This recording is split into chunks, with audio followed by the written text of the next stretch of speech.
Welcome to This Explainer. Today, we're diving into one of the strictest, most uncompromising driving laws on the planet. When you think of traffic laws, you probably just picture a simple speeding ticket or, a minor parking fine. But today, we're looking at a policy that fundamentally alters how an entire country thinks about what they consume.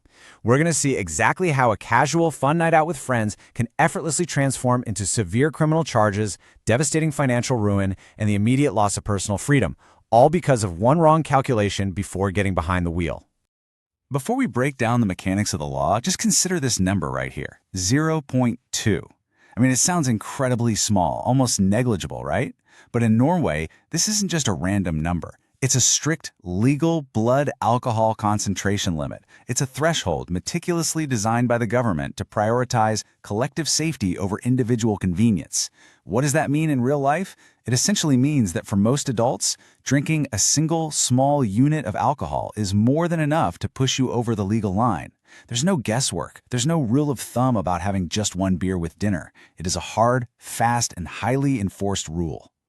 All right, so here's our roadmap for today. We're covering 5 key areas. 1. The zero-tolerance threshold. 2. The biology of low intoxication.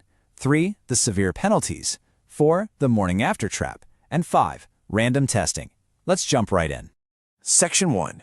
The zero-tolerance threshold. Prioritizing collective safety. This completely puts things into perspective and illustrates just how strict Norway is compared to the rest of the world. While a typical limit you might be used to in North America or other parts of Europe sits around 0.5 or maybe even up to 0.8, Norway's limit is practically a fraction of that. It essentially acts as a zero-tolerance policy. The whole purpose behind this drastically lower number is to completely wipe out that deeply ingrained societal idea that there's somehow a safe amount of alcohol you can drink before driving. The Norwegian approach treats a car for what it is, heavy, dangerous machinery, and demands absolute sobriety from whoever is operating it. Now you might be wondering, if they want absolute sobriety, why not just make the limit an absolute, flat-out zero? Well, lawmakers were actually really practical here. They didn't choose 0.0 specifically to account for negligible, naturally occurring biological quirks. Believe it or not, your own digestive system can actually produce trace amounts of alcohol. Eating certain types of bread, ripe fruits, or even using specific mouthwashes can cause a tiny amount of natural fermentation in your stomach. So, by setting the bar at 0.2 instead of absolute zero, the law brilliantly protects entirely innocent, completely sober drivers from false positives, while still guaranteeing that anyone who intentionally drinks alcohol is instantly caught. Section 2. Biology of low intoxication. The physiology of impairment. So why is the government sweating a mere 0.2 promille? Well, the science is actually incredibly clear on this. Imagine you're driving home at night. It's dark, maybe a little rainy. Suddenly, a car ahead of you slams on its brakes or an animal darts right into the road. If you're sitting at just 0.1 to 0.2 promille, which, by the way, is the level where you absolutely do not feel drunk, your central nervous system is already bogging down. The time it takes for your brain to process that hazard and send a signal to your foot to brake increases just enough to be fatal. Your steering precision drops, causing jerky movements. And, terrifyingly, your eye muscles literally struggle to focus, which reduces your peripheral vision and creates a highly dangerous tunnel vision effect right when you need your spatial awareness the absolute most. And here is the ultimate psychological paradox of intoxication. In reality, as we just saw, your biological reflexes are severely delayed and your coordination is compromised. But in your mind, alcohol is busy creating this incredibly dangerous illusion of invincibility. It acts as a depressant on your inhibitions, giving drivers a completely false sense of confidence. It tricks them into thinking their driving skills are actually sharper than usual. This massive inflation of ego leads to dangerous risk-taking, like speeding, aggressive overtaking, or taking corners too fast, exactly at the very moment when their biological reflexes are at their absolute worst. Section 3. Severe penalties. The financial and judicial cost. Okay, if the biological reality of impairment doesn't deter you, the consequences designed by the Norwegian judicial system absolutely will. If you're caught just slightly over the line, between 0.2 and 0.5, brace yourself. Your standard fine is typically equivalent to 1.5 times your gross monthly salary. Let that sink in for a second. That is your pre-tax income for 6 solid weeks, poof, gone in an instant. This scaling system means the financial penalty hits everyone equally hard. Whether you're a minimum wage worker just scraping by or a corporate CEO taking home millions, the pain of that fine is going to be a devastating, inescapable blow to your personal finances. And the nightmare escalates so rapidly from there. The penalties stack aggressively the higher your blood alcohol concentration climbs. Notice how immediately you lose your driving privileges. Hit that tiny .2 mark and your license is confiscated for up to a full year. Push past .5 and you lose it for significantly longer. Eventually, you'll be forced to retake your entire driving test from scratch just to earn it back. But most strikingly, hitting just 1.2 promille almost guarantees an unconditional prison sentence, along with a minimum 2-year license disqualification. The law shows absolutely zero leniency here, treating severe intoxication behind the wheel as a major criminal offense. Section 4, the morning after trap, hidden impairment and medications. This brings us to a massive trap in Norway, turning perfectly well-intentioned people into accidental criminals. The highest risk for many otherwise law-abiding citizens doesn't happen at 2 in the morning outside a loud nightclub.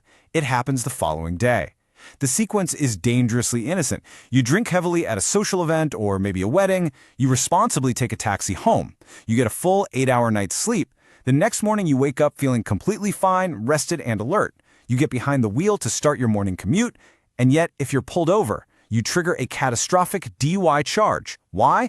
Because you drastically miscalculated how long alcohol actually stays in your system. Here's exactly why that happens. Your body burns alcohol at a stubborn, constant rate of roughly 0.1 to 0.15 per million hour. That is a biological clock that you absolutely cannot hack no matter how hard you try. People often fall for these dangerous, ineffective myths. They think drinking a massive pot of black coffee, going for a heavy run, or standing under a freezing cold shower will somehow magically sober them up faster. Let's be honest, taking a freezing cold shower when you have a hangover is utterly miserable, and medically speaking, it is completely useless for speeding up metabolization. Actually, all it does is make you a cold, wet, wide-awake person who is still legally intoxicated. If you drank heavily the night before, your liver is simply doing its job at its own pace, meaning you are very likely still well over that 0.2 threshold the next morning. Oh, and it's not just last night's alcohol you have to watch out for. Another hidden trap for the unwary is everyday medication. In Norway, if your prescription or even an over-the-counter medication has a prominent red triangle printed on the packaging, it explicitly indicates that the drug impairs driving ability. We're talking strong painkillers, certain allergy meds, or sleeping pills. If you drive with these specific substances active in your system, you are treated by the authorities exactly as if you had been drinking alcohol. You face the exact same zero-tolerance rules, the exact same devastating salary multipliers, and the exact same license revocation. Section 5. Random testing. The promille control. Now, a limit this strict only works as a deterrent if people actually get caught, right? Well, in Norway, avoiding enforcement is practically impossible. The police run highly frequent operations known as promille control. These are random police checkpoints that can pop up literally anywhere, even on a quiet road during your Tuesday morning commute. This means the police need absolutely zero suspicion to pull you over. You don't have to be speeding, swerving, or driving erratically to be tested. They will stop you purely at random and present a breathalyzer. And if you think about arguing or refusing to cooperate, just don't. Refusing the test is instantly treated as a criminal offense, carrying the exact same severe penalties as a confirmed DUI. So what happens if you fail that random roadside check? The process is relentlessly swift. You aren't just given a piece of paper and sent on your way. No, you are immediately transported to a police station or a medical facility. There, authorities will conduct a highly accurate evidentiary breath test or draw a physical blood sample. This isn't just a preliminary check anymore. This provides the undeniable legal proof of your intoxication level.